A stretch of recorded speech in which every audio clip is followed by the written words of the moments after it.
আসসালামু আলাইকুম। শিমুরিনা কিচেনে আবারও নতুন একটি ভিডিও দেখার জন্য আপনাদের সবাইকে স্বাগতম জানাচ্ছি। দেশ এবং দেশের বাইরে থেকে যে যেখান থেকে আপনারা আমার ভিডিওটি দেখছেন, আশা করি আপনারা ভালো আছেন এবং সুস্থ আছেন।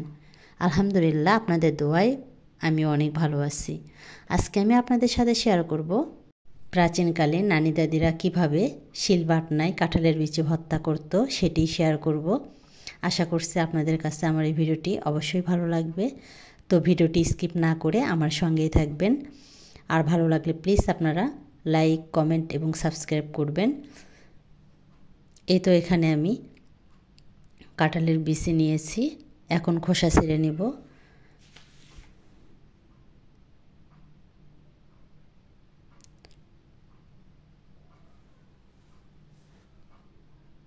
আর কাঁঠালের বিচি কিন্তু অনেক উপকারী, শরীরের জন্য আয়রনের ঘাটতি পূরণ করে, হাড় শক্তি বৃদ্ধি করে, অ্যানিমিয়া ও রক্তশূন্যতা দূর করে, কোলেস্টেরল কমায়, হজম শক্তি বাড়ায়, বিভিন্ন উপকারী আছে এই কাঁঠালের বিচি। এই তো আমার খোসা ছাড়া হয়ে গেছে। এখন আমি একটি সুতি কাপড়ের মধ্যে সবগুলো কাঁঠালের বিচি নিয়ে নিব। এভাবেই কিন্তু আগেকার দাদি নানিরা কাঁঠালের বিচি ভাতের ভিতর দিয়ে সিদ্ধ করতো, খুব সহজেই সিদ্ধ হতো এবং কাজটাও খুব সহজেই করা যেত।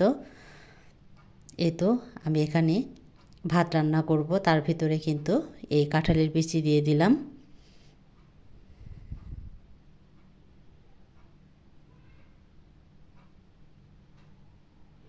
এই তো ভাত রান্না কমপ্লিট হয়ে গেছে। এদিকে আমি একটু শুকনো মরিচ ভেজে নিব।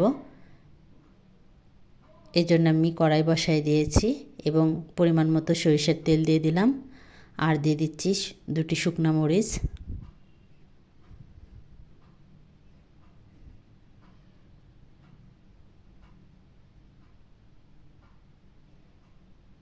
এই তো ভাজা কমপ্লিট হয়ে গেছে, এখন আমি তুলে নিচ্ছি।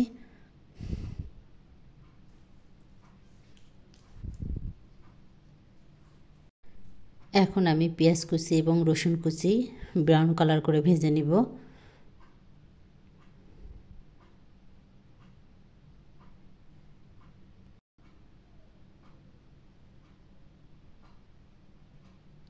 পেঁয়াজ ব্রাউন কালার হয়ে আসছে, এখন আমি একটি প্লেটে তুলে নিচ্ছি।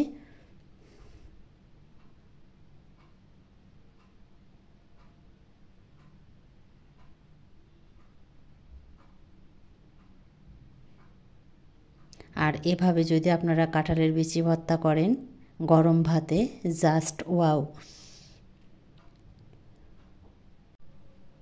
ভাতের ভেতর থেকে কাঁঠালের বিচি বের করলাম, করে নিয়ে কাপড় থেকে কাঁঠালের বিচি আলাদা করে নিচ্ছি।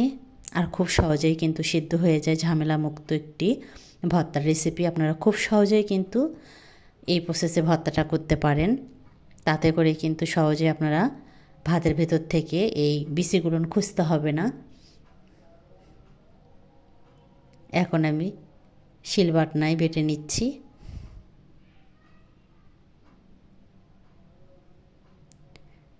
আর সিজনাল যে ফলমূল বলেন বা শাকসবজি সবাই বেশি করে খাবেন, প্রচুর পরিমাণে ভিটামিন থাকে।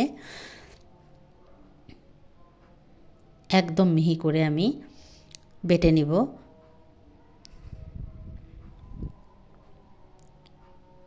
মিহি হয়ে গেছে, এখন আমি শুকনো মরিচ বেটে নিব।